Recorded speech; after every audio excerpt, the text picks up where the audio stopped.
right? So whether you're a freshwater fisherman, a saltwater fisherman, inshore, offshore, it's not going to make a difference. Watch this video, repeat what I do it on your own data, collect your own information. It won't be long and the patterns will start to form and you'll know the perfect day to go fishing and you'll know the bad days to go fishing. So I'm going to show you how to catch more fish with this than you can with this. Let's get amongst it. We've all been there, working all week, watching all our mates' Facebook posts and messages, texts from our buds, catching fish, catching marlin, tuna, dewies, snappers, kingies, all the stuff we love. You get all your gear together, ready to go for the weekend, and then you ask yourself the question, what happened to all the fish? How come I'm getting donuts? How come I'm getting skunked? Why can't I catch any fish? Why aren't they feeding? I spent years collecting all the data that I thought might increase or decrease my fish catches, put it together in a spreadsheet. I was more confused than ever after doing this for 4 or 5 years. So all those times where you think you've been onto it, you've collected all that stuff, you're going on certain moon phases, it's worked for you for a month, 2 months, maybe 3 months, and then all your theories go out the window. I'll show you the key component that will tie everything together, that will just come together for that light bulb moment. It will completely change your fishing, it'll completely change your knowledge, you'll have a full understanding of why, when and where. Simple spreadsheet, so easy to do. Take you 30 seconds on the water to complete during the day and then maybe another 4 or 5 minutes in the afternoon at night. A few simple things you're going to have to collect. I've got a little table on my phone here. Pretty much on the water, what you need to do for the day. You need to collect the date, the activity, target fish, most productive time of the day for day rating. So epic, good, average, poor or terrible, based on your average experiences. And the best fishermen will get something out of this spreadsheet, even the worst fishermen. It won't matter. And then your water depth that you got most of your fish at, worth doing. You can also put a GPS number or something in here so you can keep track of your marks. The water clarity, so excellent, good, average or poor or mud, based on self-assessment. You know, you look at the water, make a rough call. If you're used to looking at water, you can make a rough call pretty easily. And then your closest town, just to get the observations, pretty basic information.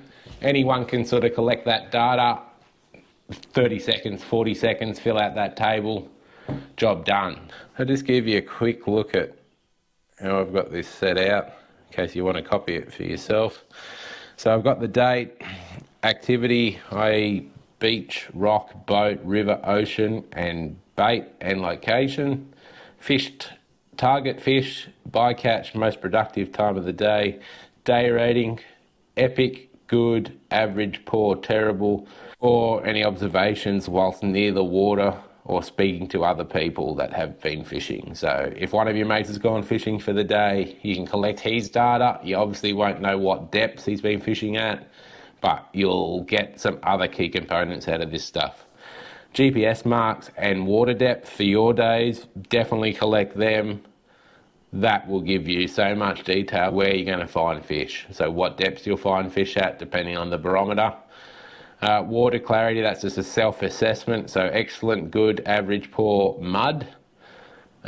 Closest observations. So around here we've got them at Montague Island, Maria Airport and Ulladulla.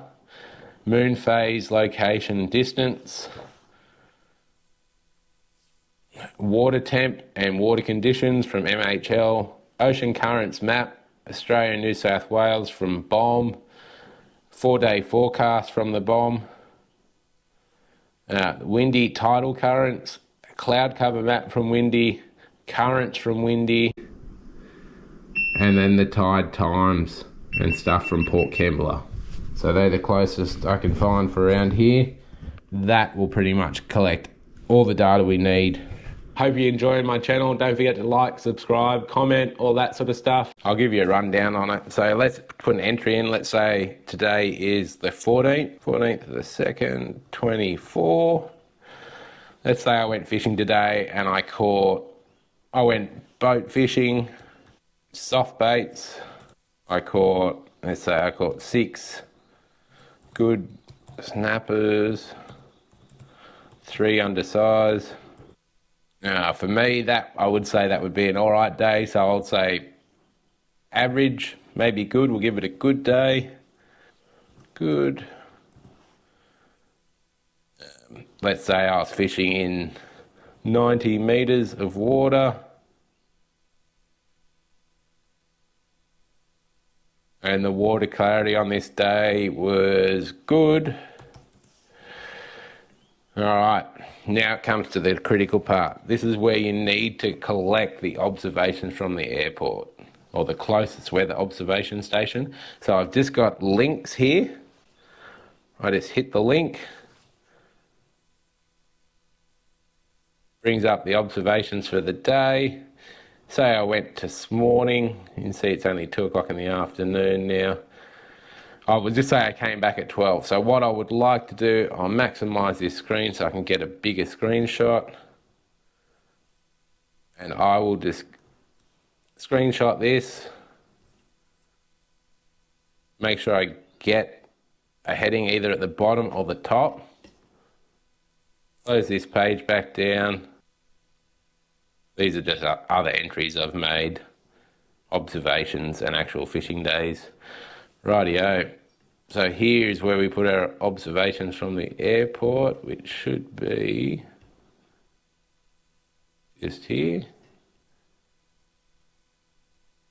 Just click and drag that into there. Rightio. Time and moon. This one is a little bit more complicated. You got to go down to the date. And what I want you to do is position the mouse. This is where you got to put your cursor on either on the arch. So it'll get you your altitude when the moon's directly overhead or directly on the other side of the earth.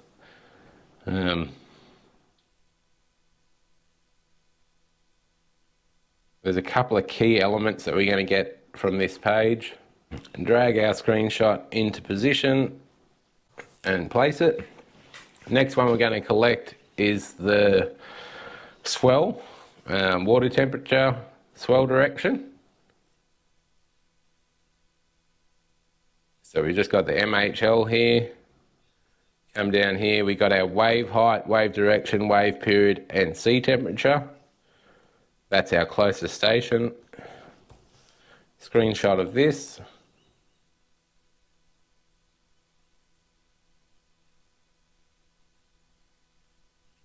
And then we drag that into here.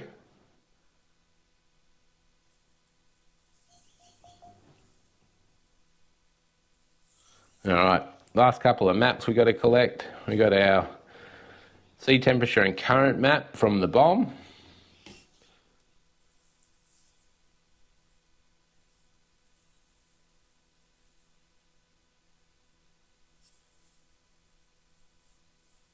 We're going to drag that over here. We've got our 4-day forecast. This is just to keep track of what's happening after you go fishing. So the days after you fish will affect your fishing on that day. So we got a screenshot for the next couple of days.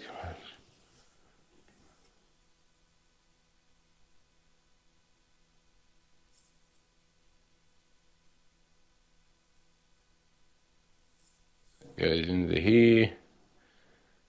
Next one is a windy map. Pretty much Wollongong to the border. This is our little zone here. Come on. Another screenshot. Obviously I don't need everything that's happening over the land. You do want to try and get these tables and stuff in here if you're not familiar with the maps, so you can have an idea of how strong the currents are. We got this one here, which is our cloud layer.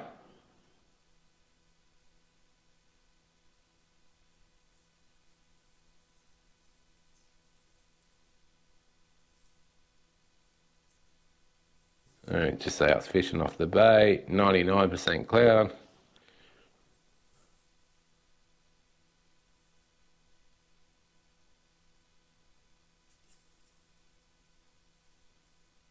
I'm going to click and drag that into there. Our next one is another windy map. It's ocean currents. So you can position your cursor where we were fishing roughly. Remember, this is just a made up day. I didn't actually go fishing this morning, so I'm just making it up, just to show you how quick it is to do. Drag this thing into here. And our last but not least are our tides. So we go down to the 14th of the 2nd, just here, screenshot of the date and the tides. Drag that into there. Rightio. So I've got that set up. We're not going to be able to really collect any critical information out of this spreadsheet until we have a fair bit of data in there.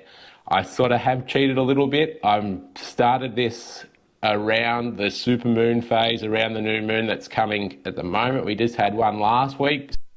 So if you collect this data 3 to 4 times a week, within 3 months, you'll start to see the patterns form in your fish catching, and you'll see the key components that come together on a really good day's fishing, and you'll see the key components that come together for your really bad day's fishing. And after 3 months, you'll just start avoiding those bad days and you'll target those better days. And I promise you, you'll catch more fish if you do this. Every 3 months, I'll have an update on this spreadsheet that I'm doing. So this is round 1. This is the first episode of the spreadsheet. Come back for another visit in 3 months' time. Fingers crossed. We can start to see some patterns start to form of my better days and my worst days. I created a spreadsheet very similar to this about 10 to 15 years ago. It helped me a lot to understand why, when, where fish will feed. So I generally don't go out on those really bad days anymore, and I pretty much consistently catch fish. So it worked for me. Hopefully it'll work for you guys. Thanks for watching. See you to the next one. Hope you enjoy my channel. Don't forget to like, subscribe, comment, all that sort of stuff. Any questions on the spreadsheet, just chuck them in the comments down below and I'll get back to you. Till then, see you to the next one.